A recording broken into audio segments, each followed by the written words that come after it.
If you try to clean up a spill that is still moving, your job is going to be 10 times harder than it needs to be.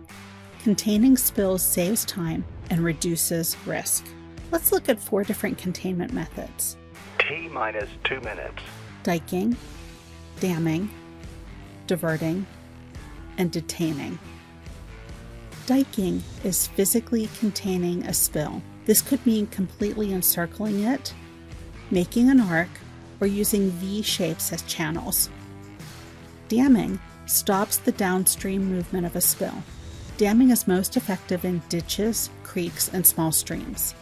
Overflow dams collect contaminants that are at the bottom of a basin and allow the clean water to flow over. Underflow dams collect contaminants that are on top of the water's surface and allow clean water to flow underneath.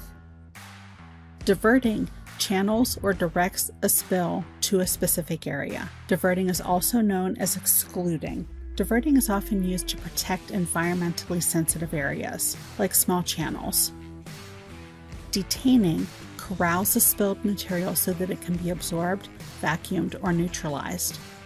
Detention is a common spill response technique for spills that have reached ponds, lakes, low-level areas, or slope bottoms. Be sure to check out some of our other drills to learn more about spill containment techniques.